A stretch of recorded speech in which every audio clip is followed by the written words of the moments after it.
एक बकर के मशहूर सियासी ख़ानदान है, उसने मेरे बड़े तबादले कराए। तो उस दिन मैंने SP बकर को मैं इस सोमवार को मिला, ये जो अब पिछली सोमवार गुजरी है, तो आप भी वहाँ बैठे थे, आपके सामने बात हुई। DCP ट्रैफिक से मैंने यही बात की कि आपके बंदे बैठे तो होते हैं, लेकिन वो दही पाले बल्ले की दुकान के साथ बैठकर या व्हाट्सएप देख रहे होते हैं या फेसबुक पढ़ रहे होते हैं, वहाँ खड़ा कोई नहीं होता। उस दिन ट्रैफिक ब्लॉक थी, मैं 5 मिनट इंतजार किया, मैं गाड़ी से उतर के मैं खड़ा हो गया चौक में, और चौक में मैंने गाड़ी 15-20 मिनट खड़ा होकर मैंने ट्रैफिक को रवा किया। अब ये मेरा काम नहीं है, मैं डॉक्टर हूँ, मेरा काम मरीज देखना है, मेरा काम ट्रैफिक पुलिस वाला नहीं है। औज़ुबिल्लाहिमिनश्शैतानिर्रजीम, बिस्मिल्लाहिर्रहमानिर्रहीम। नाज़रीन, मैं हूं आपका होस्ट मोहम्मद असलम बलोच, आप देख रहे हैं 12 न्यूज़।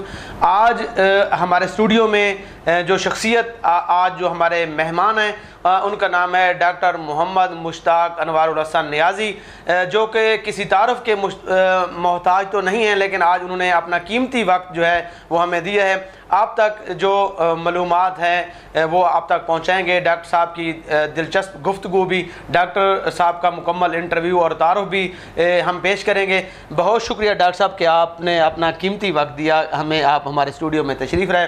हमारे नाज़रीन को बड़ी ख्वाहिश थी काफ़ी अरसे से कि डॉक्टर मुश्ताक नियाज़ी एक असूल पसंद डॉक्टर हैं और मेरिट पसंद डॉक्टर हैं। उनकी कोशिश होती है कि दुखी इंसानियत की खिदमत के साथ साथ इंतज़ामी अमूर में भी आपने काफ़ी काम किया है, दुखी इंसानियत की खिदमत के लिए भी काम किया है। अब इंसानियत की खिदमत के लिए जहाँ लोगों को तकलीफ़ होती है तो वहाँ भी आप बढ़ चढ़ कर हिस्सा रहते हैं। बहुत शुक्रिया आपका वक्त का डॉक्टर साहब। डॉक्टर साहब, आप ज़रा हमारे नाज़रीन को आप मुकम्मल तारफ़ करवा दें कि आप का नाम और आपके वालिदैन और आप कहाँ से शुरू में बिलोंग करते हैं। औज़ुबिल्लाहिमिनश्शैतानिर्रजीम, बिस्मिल्लाहिर्रहमानिर्रहीम, इय्याका नअबुदु व इय्याका नस्तईन। जैसे हसन सर मेरा तारफ़ करा दिया है, मेरा नाम डॉक्टर मोहम्मद मुश्ताक अनवर हसन खान नियाज़ी है और मैं मियाँ वाले की खनकी ख्याल फैमिली से तल्लुक़ रखता हूँ, जो कि बलो ख्याल फैमिली की एक शाख है और सबसे तालीम याफ्ता और मुअज़्ज़ज़ फैमिली है, जिसमें बेशतर अफराद डॉक्टर और हकीम हैं बहुत मशहूर, जिनमें डॉक्टर नूर खान जो कि इमरान खान के फूफा थे, अब्दुल खान जो बहुत मशहूर हकीम थे। इसके अलावा हमारी फैमिली में इकराम शहीद DSP जिनके नाम पे लाहौर पे चौक है, एक बहादुर पुलिस अफसर थे और वो जो पंजाब पुलिस का चेहरा था, तो मेरा तल्लुक़ भी उसी ख़ानदान से है। तो डॉक्टर साहब, आप कहाँ पैदा हुए? मैं 27 जुलाई 1957 को मियाँ वाली में पैदा हुआ।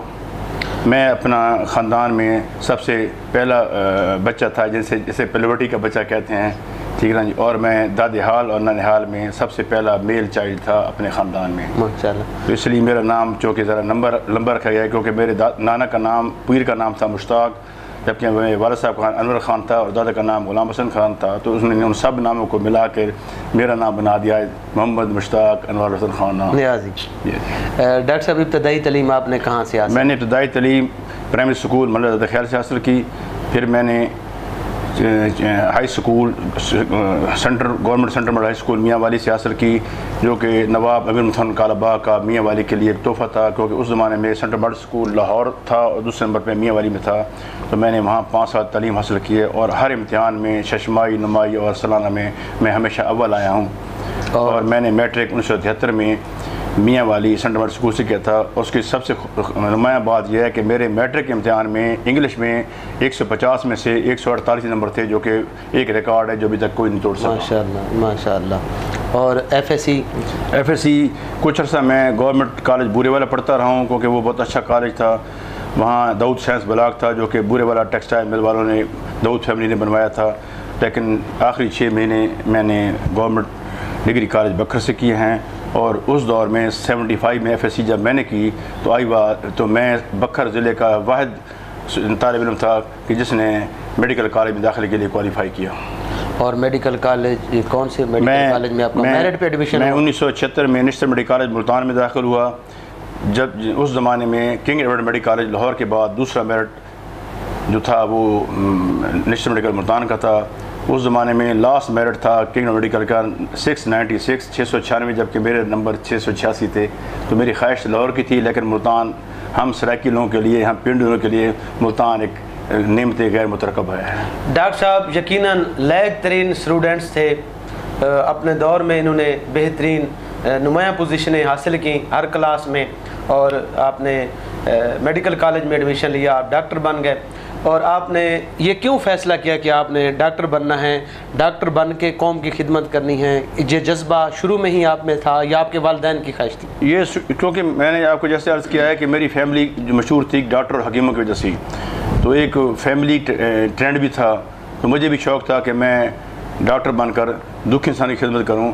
और अल्हम्दुलिल्लाह मैंने उस फैसले पर हर भर अमल किया है और मैंने पूरी दिन में कोई प्राइवेट क्लिनिक नहीं बनाया, क्योंकि मैं किसी दुखी शख्स से मुझे पैसे लेते हुए बड़ी शर्म और बड़ी महसूस होती है कि ये मेरे पास आया है तो मैं ऐसे पैसे कैसे लूँ। तो मैंने सारी ज़िंदगी नौकरी की है।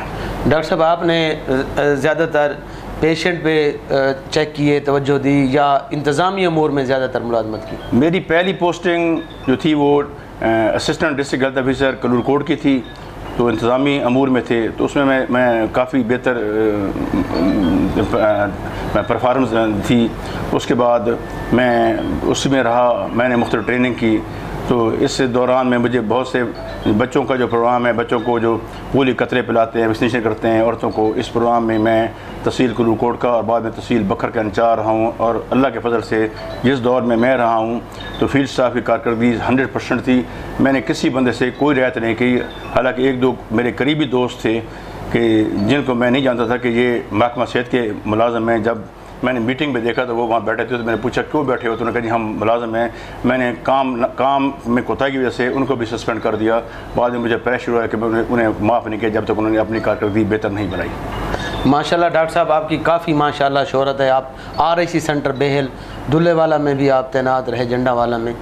तो इस दौरान आपको खिदमत के जज्बे के हवाले से, काम के हवाले से आपने कैसा महसूस किया इतने साल? मैंने सबसे ज़्यादा काम किया है दुल्लेवाला RIC में एज मेडिकल अफसर और सीनियर मेडिकल अफसर। 9 साल 11 महीने मैंने वहाँ काम किया है, जबकि मैंने 4 साल 11 महीने 11 दिन RIC जंडावाला काम किया है।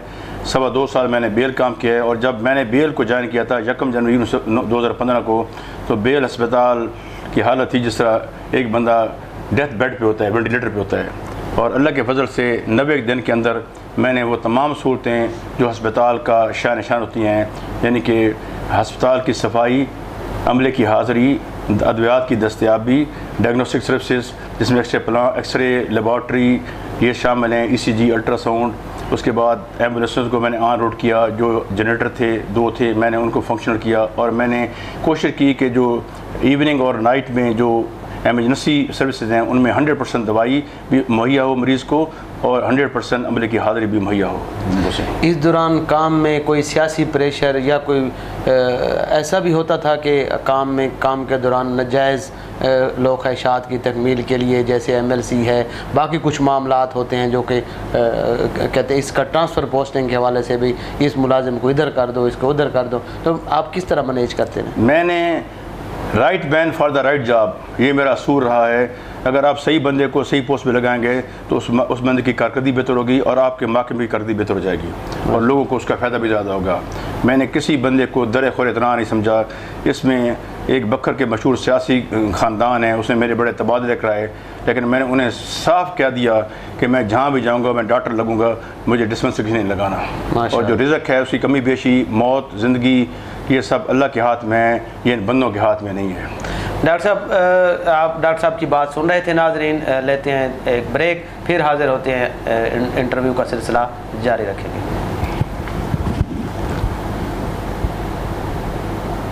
वेलकम बैक नाजरीन, दोबारा हम हाजिर हैं डॉक्टर मुश्ताक नियाज़ी साहब के साथ। डॉक्टर साहब का इंटरव्यू जो है वो आप तक पहुंचाने की कोशिश कर रहे हैं। मज़ीद डॉक्टर साहब से जानना चाहेंगे, डॉक्टर साहब आपने कितनी सर्विस की है बखर में? मैंने 32 साल 10 महीने और 13 दिन बखर नौकरी की है और बखर की मैंने 4 जिले में काम किया है। और जितने वर्टिकल प्रोग्राम थे, जिस तरह national program for ladies worker है, TB डॉट्स प्रोग्राम है, ये ज़िच्चा बच्चा प्रोग्राम वुमेन पर, उसमें मैंने काम किया है। तो इन सब प्रोग्राम में मेरी कारकर्दगी इससे ज़ाहिर है कि जब पूरे पंजाब की मीटिंग होती थी और मैं लाहौर में बखर जब होता था बुलाते और मैं जब बोलने के लिए खड़ा होता था तो सारा हाल तालियों से गूंज उठता था कि डॉक्टर मुश्ताक नियाज़ी साहब आए हैं तो ज़रूर कुछ ना कुछ बात करेंगे और आज सेक्रेटरी की या DG की क्लास लेंगे जी। माशाल्लाह। अच्छा डॉक्टर साहब, आपको इस दौरान जो इंसानियत की खिदमत, दुखी इंसानियत की खिदमत में आप मसरूफ़ अमल रहे, सर्विस के दौरान आपको दुख किस चीज़ से होता था और खुशी किस बात की होती थी? देखिए जी, सरकारी अस्पताल गवर्नमेंट ने इसलिए बनाए हैं कि वो गरीब लोग जिनके पास डॉक्टर की फ़ीस नहीं है, दवाइयों के पैसे नहीं है, एक्स और डॉक्टर के पैसे नहीं हैं, अगर वो आएँ और वो मुतमईन होकर जाएँ तो उसके लिए मेरी खुशी है। सिला अल्लाह के पास है, बंदों के पास सिला नहीं है। जब मैं बेल में गया तो उससे प्लांट ख़राब था, लेबॉर्टरी में कुछ इक्विपमेंट मशीनरी नहीं थी, लेबर रूम की बुरी हालत थी, लेबर रूम में LHVs पैसे लेती थी, दवाइयाँ नहीं थी, अमला हाज़िर नहीं होता था, एम्बुलेंसें दोनों ख़राब पड़ी थी, जनरेटर दोनों ख़राब पड़े थे। मैंने 90 दिन में सारे जो है बेल को अपने पाँव पे खड़ा कर दिया। लेकिन उसका सिला मुझे ये मिला कि उस वक्त एक DC थे सईद बिलाल हैदर साहब, उन्होंने मुझे तबाला कर दिया, जबकि मेरी नौकरी सिर्फ 1.5 साल रहती थी। हालांकि सुप्रीम कोर्ट की रूलिंग है और चीफ सेक्रेटरी पंजाब के डायरेक्शंस हैं कि जिस बंदे की नौकरी 3 साल से कम हो उसे आप डिस्टर्ब ना करें, जबकि इस पूरी नौकरी में मेरी 5 साल छुट्टी बनती थी पूरी तनख्वाह पे। अगर मैं आधी तनख्वाह मेरी तो 10 साल में थी, मैंने एक छुट्टी भी नहीं ली, जबकि मुझे साल की 48 छुट्टी मेरे अकाउंट में जमा होती रही है जी। डॉक्टर साहब, यकीनन इस बात पे तकलीफ़ भी आपको होती होगी कि जो नाजायज़ तबादला जात इस तरह जो आपको बिलाल हैदर साहब ने ट्रांसफ़र कर दिया, हालांकि आपने 90 दिन में RIC सेंटर बेहल को बेहतर किया। तो सेकंड, आपने अब मुलाजमत से मतलब मुकम्मल कर ली है? मैं 31 अक्टूबर 2018 को मुलाजमत से बाज़ तरीके से रिटायर हो गया हूँ। तो कुछ अर्सा मैंने रिलैक्स किया है कि मेरी 5 माह की तनख्वाह बंद कर दी थी बिलाल हैदर ने। पर मैं आपको ये बात बता दूँ अपना असलम खान कि डिस्ट्रिक्ट अथॉरिटी बनने का हमें बहुत नुकसान हुआ है। पहले एक ब्यूरोक्रेट बैठा होता था लाहौर में, अब हमारे सर पे ब्यूरोक्रेट बैठा हुआ है और हर चीज़ को मॉनिटर करे। उसको पता भी नहीं है कि महकमे की ABCD क्या है। वो he is not technical person, तो हर काम। अब उसने बिलाल हैदर मेरा तबादला किया। बिलाल हैदर जो है ना, वो डिस्ट्रिक्ट अथॉरिटी का एडमिनिस्ट्रेटर है, लेकिन मेरा तबादला करने की, किसी डॉक्टर का तबादला करने की जो अथॉरिटी है वो सेक्रेटरी हेल्थ के पास है, किसी DC के पास नहीं है। तो यही बात मैंने उसे समझाने की कोशिश की, तो मेरे साथ थोड़ा सा उसने बदतमीज़ी की कोशिश की, तो उसका जो मैंने उसका हशर किया वो सारे ज़िला बकर को अच्छी तरह मालूम है। डॉक्टर साहब, अक्सर बाज़ औक़ात आप जब जज्बाती हो जाते हैं, आप रोड पे गुज़र रहे होते हैं तो लोगों को तकलीफ़ में जब आप देखते हैं, यानी अगर रोड ब्लॉक हो तो काफ़ी दफ़ा हमने खुद देखा है, लोगों ने भी बताया कि डॉक्टर साहब खुद गाड़ी छोड़ के उतर के और रास्ता बनाते हैं लोगों के लिए कि यार ये लोग भी गुजर जाएं, और उन दुकानदारों को जो नाजायज़ तजावज़ात कर रहे होते हैं या वो रेडी पान, आप उनको भी साथ साथ हिदायत जारी कर रहे होते हैं। ये किस तरह इसको आप? You only live once but if you live right once. ज़िंदगी आपको एक बार मिलती है, अगर आप उसे अच्छी से गुजारेंगे तो वो एक दफ़े काफ़ी है। तो मुझे है कि जी अगर ट्रैफिक का भाव सही होगा, अगर नाजायज़ तजावज़ात नहीं होंगी तो गाहकों को बाज़ार आने में आसानी होगी। अब आप देखिए कि दरिया खान रोड पे सारी मार्केटें बन गई हैं। क्यों? वजह है कि वहाँ सड़क बेहतर है, पार्किंग है। मैंने नवंबर 2020 में DC बकर को दरख्वास्त दी कि जी जो बकर के बाज़ार में इनको उसको ठीक करें। तो उन्होंने AC बकर को मार किया। AC बकर ने कहा जी मैं कर दूँगा जी। ये नवंबर मैंने उसे रिमाइंडर भेजे, क्योंकि मैं दफ्तरी काम का बड़ा माहिर हूँ, तो मैंने एक अपने पास रखी। तो इस बात को तकरीबन 6 माह हो गए हैं, अभी तक ना किंग गेट के अंदर से कोई तजाद हटी हैं और ना है। अब मैंने फ़ोटो बना के भी दिए हैं DC साहब को, तो DC साहब सर पर बैठ गए हैं कि जी डॉक्टर साहब ये आप कोई कार्रवाई नहीं की। मेरे AC ने, मैंने कहा जी कोई कार्रवाई नहीं की। तो इसके है। दूसरा, अक्सर ट्रैफिक ब्लॉक होती है। आप बेल चुंगी देखें या अब्बास चौक में देखें तो ट्रैफिक का एक अजीब व गरीब किस्म का है। तो उस दिन मैंने SP बकर को, मैं इस सोमवार को मिला, ये जो अब पिछली सोमवार गुजरी है, तो आप भी वहाँ बैठे थे, आपके सामने बात हुई। DCP ट्रैफिक से मैंने यही बात की कि आपके बंदे बैठे तो होते हैं, लेकिन वो दही बल्ले की दुकान के साथ बैठकर या व्हाट्सएप देख रहे होते हैं या फेसबुक पढ़ रहे होते हैं, वहाँ खड़ा कोई नहीं होता। उस दिन ट्रैफिक ब्लॉक थी। मैं 5 मिनट इंतजार किया। मैं गाड़ी से उतर के मैं खड़ा हो गया चौक में, और चौक में मैंने गाड़ी 15-20 मिनट खड़ा होकर मैंने ट्रैफिक को रवां किया। अब ये मेरा काम नहीं है, मैं डॉक्टर हूँ, मेरा काम मरीज़ देखना है, मेरा काम ट्रैफिक पुलिस वाला नहीं है। ठीक है ना जी। नाजरीन, यकीनन ये दिलचस्प बात भी है और एक इंसानियत की खिदमत जहाँ दुखी इंसानियत की खिदमत में मसरूफ़ अमल होते हैं डॉक्टर साहब, अगर जहाँ किसी को भी तकलीफ़ में देखें तो डॉक्टर साहब फौरी तौर पर गाड़ी से उतरते हैं कि क्या मसला है, यहाँ रश क्यों है। तो इसी वजह से जो जहाँ नाजायज़ तजावज़ात हो, गाड़ियाँ ब्लॉक हों, तो डॉक्टर साहब कोशिश करते हैं कि लोगों का रास्ता, लोगों के लिए आसानियाँ पैदा की जाएँ। इसी वजह से इन्होंने एप्लीकेशन भी दी है डिप्टी कमिश्नर बखर को भी, और इसके साथ साथ SP को भी, DPO बखर को भी, नाजायज़ तजावज़ात का खात्मा किया जाए ताकि लोगों के लिए आसानियाँ पैदा की जाएँ, ट्रैफिक की रवानी को रवान रखा जा सके। इसी ज़िम्रे में भी जब ये डॉक्टर साहब ज़िद पे होते हैं, कोशिश करते हैं, लोगों को समझा रहे होते हैं, तो लोग समझते हैं कि डॉक्टर साहब लड़ रहे हैं हमारे साथ, ऊंची ऊंची आवाज़ों से बातें कर रहे हैं और बता रहे हैं कि यार ये क्यों कर रहे हो, क्यों कर रहे हो। तो अक्सर लोग ये भी आपको कहते हैं कि डॉक्टर साहब पागल है, पागल है, ये पागल है जी। हाँ, तो इसकी वजह क्या है? ये कोई ऐसी बात नहीं है। देखिए मेरे साथ ट्रेजेडी है कि मैं पठान हूँ, मैं थोड़ा सा रेट कर जाता हूँ, मैं कोशिश करता हूँ कि माफ़ कर दूँ। माफ़ करना इंतकाम लेने से बेहतर है। हज़रत अली का कौल है कि दो चेहरे आप ज़िंदगी में कभी नहीं बोलते, एक उस बंदे का चेहरा जिसने आपको मुश्किल से निकाला हो, और दूसरा वो बंदा जिसने आपको मुश्किल में डाला हो जी। तो मैं कोशिश करता हूँ लोगों को, मैं रक्शे वालों के साथ, मेरी जितनी ज़िंदगी में मैं रहा हूँ, मेरा ड्राइवर मेरे साथ रहा है, मीटिंग पे लाहौर गया है, अगर मैं PC बोर में ठहरा हूँ तो वो मेरे साथ कमरे में वही साथ सोया, अगर मैंने खाना खाया किसी अच्छे होटल में तो वो मेरे साथ खाना खाया। मैंने उसको ये नहीं कहा कि बस क्योंकि अल्लाह ताला ने इंसान को 18,000 मखलूक में अशरफुल मखलूक़ात बनाया है। ये दर्जा बंदी, गुरबत, औहदे, ये आधी चीज़ हैं। असल चीज़ क्या है? असल चीज़ ये है कि आपकी इंसानियत कितनी है, आप लोगों का दर्द कितना फील करते हैं जी। तो मैं कोशिश करता हूँ कि गरीब जो है, रक्शे वाले हैं या रेडी वाले हैं, मेरा काम उन्हें गाइड करना है, मेरा काम उनके रिज़्क़ में उनको तंग नहीं करना, उनको ख़राब नहीं करना, उनको परेशान नहीं करना जी। बाज़ औक़ात डॉक्टर साहब आप लोगों को खुश करने के लिए गपशप भी अक्सर लगाते हैं, कहीं रुक गया, कोई लोग मिल गए और आप अपनी बात भी उनको सुना रहे होते हैं और वो खुश हो रहे होते हैं आपके साथ, तो आप कैसा फील करते हैं? देखें जी, अगर आप जैसे किसी बंदे को खुशी मिली है तो समझें आप ज़िंदगी का मकसद पूरा हो गया है, क्योंकि इस दौर में इतनी लोगों को परेशानियां हैं। और मैं आपको क्लियर बसन साहब बात बताऊं कि मैंने जब नौकरी शुरू की तो मेरी तनख्वाह 2800 रुपये एक महीने की थी। जब मैं रिटायर हुआ तो मेरी तनख्वाह 1,55,000 रुपये थी।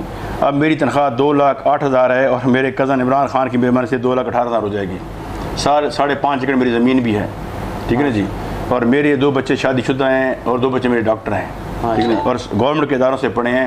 ये वाया बठिंडा डॉक्टर नहीं बने प्राइमरी कॉलेज से, प्रॉपर चैनल, क्योंकि मेरा असूल है कि जो भी काम करें उसको प्रॉपर प्रोटोकॉल के साथ करें, ठीक है ना जी।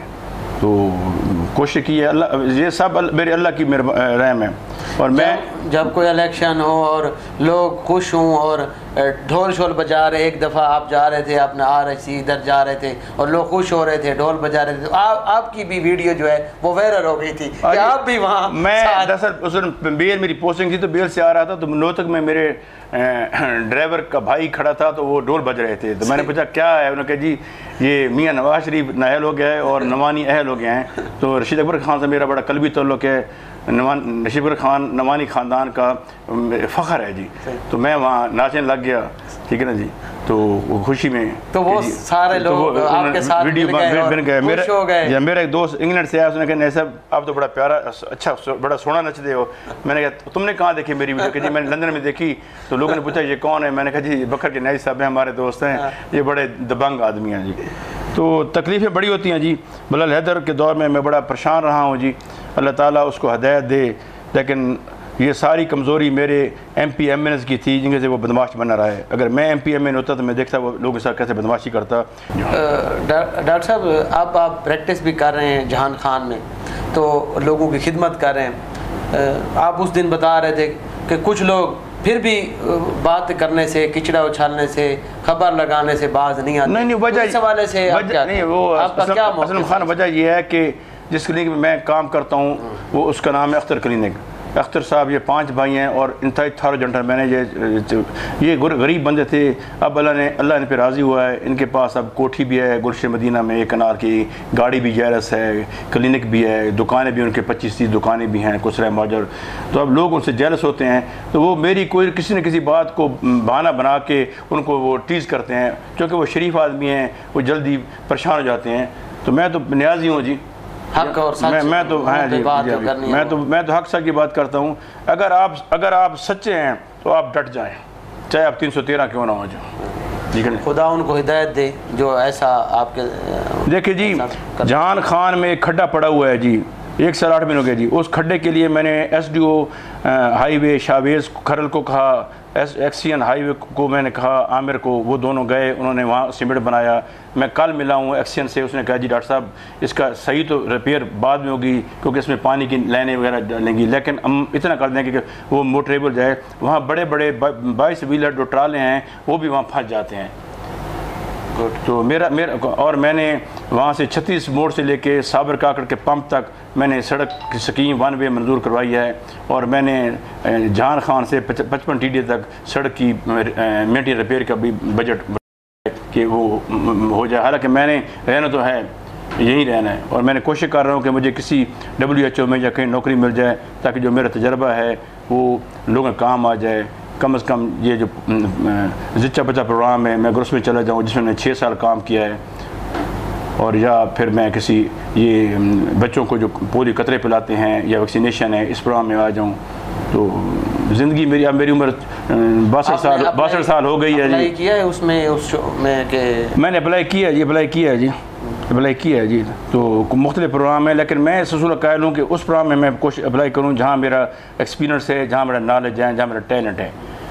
सिर्फ तनख्वाह के लिए मैंने काम, अगर मुझे तनख्वाह किसी प्रोग्राम मिलती है जिसमें मेरा मुझे ABC पता है, वहाँ तनख्वाह मिलती है 3 लाख, और दूसरे प्रोग्राम में तनख्वाह मिलती है मुझे 2 लाख या 2.25 लाख, तो मैं 2.25 लाख तनख्वाह को प्रेफर करूँगा, मैं 3 लाख छोड़ दूँगा कि जिसमें मैं सही तरीके से अपने लोगों की खिदमत कर सकूँ। हमारे नाजरीन को डॉक्टर साहब आपने वक्त दिया, अब क्या मैसेज देंगे? लोग आपको देख रहे हैं, आपको सुन रहे हैं, तो लोगों के लिए क्या मैसेज है, उनको क्या अमल करना चाहिए? जैसे आप नाजायज़ तजावुज़ात के हवाले से आप कोशिश करते हैं, कहीं गड़ा है, कहीं मसाइल हैं, कहीं गवर्नमेंट को लॉस हो रहा है, गवर्नमेंट की प्रॉपर्टी को नुकसान पहुँच रहा है, तो आप आगाह करते रहते हैं अफसरान बाला को, तो लोगों को क्या मैसेज देंगे आप? मैं लोगों को यही मैसेज दूँगा जी, अगर कुरान कहता है कि तुम ही गालिब रहोगे अगर तुम मोमिन हो जी। अगर आप हक पे खड़े हैं तो अपने हक के लिए आवाज़ बुलंद करें, क्योंकि अगर आप अपने हक के लिए देर से खड़े होंगे तो आपको ज़्यादा कुर्बानी देनी पड़ेगी। इसलिए जल्दी खड़े हों ताकि थोड़े पैसों में काम आपको हो जाए। बहुत शुक्रिया डॉक्टर साहब आपका, आपने अपना वक्त दिया। अल्लाह ताला आपको सलामत रखे। इंशाअल्लाह ताला नेक्स्ट आपको तकलीफ़ देंगे। हमारे नाजरीन को आपने तिब्बी मशवरे और मालूमात देनी है ताकि वो अपनी सेहत को किस तरह बेहतर रख सकते हैं। नेक्स्ट प्रोग्राम तक इजाज़त चाहेंगे। जैसे कि डॉक्टर साहब न सिर्फ दुखी इंसानियत की खिदमत में मसरूफ़ अमल हैं, डॉक्टर साहब इंसानियत के नाते भी कोशिश कर रहे हैं। जहाँ दुखी इंसानियत की मरीज़ों के इलाज मुआवजा के लिए कोशिश करते हैं, जहाँ अपनी मुलाजमत के दौरान उन्होंने खिदमत की है इस मुल्क की, कौम की, तो इसके साथ साथ अब जो लोगों को तकलीफ़ हैं उनके लिए भी डॉक्टर साहब भरपूर कोशिश कर रहे हैं। एप्लीकेशनें देते हैं, अफसरान से मिलते हैं कि ये रोड की मुरम्मत की जाए, ये गड़ा है, ये मेन होल दुरुस्त किया जाए, इसका ढक्कन नहीं है, ताकि लोग हादसात से बच सकें। डॉक्टर साहब की कोशिश होती है कि कहीं कोई पब्लिकली कोई नेकी का काम है तो उसमें बढ़ चढ़ कर हिस्सा लेते हैं। उसके बावजूद कुछ लोग डॉक्टर साहब की भी बात आप सुन रहे थे, फिर भी लोग कहते हैं कि डॉक्टर साहब जज्बाती हैं। क्योंकि इसके लिए साहब मैं एक शेर पढ़ूंगा कि उम्र इतनी तो अता कर मेरे फ़न को खालिक, उम्र इतनी तो अता कर मेरे फ़न को खालिक, मेरा दुश्मन मेरे मरने की खबर को तरसे। वाह जी वाह, बहुत शुक्रिया नाजरीन। इंशाल्लाह नेक्स्ट प्रोग्राम के साथ डॉक्टर साहब के साथ हाजिर होंगे। अल्लाह हाफिज़। बड़ी मेहरबानी जी, अल्लाह आपको सलामत रखे जी, अपना ख्याल रखिएगा, अपने घर वालों को खुश रखिएगा जी। खुदा हाफिज़। 12 न्यूज़, खबर से तहकीक तक।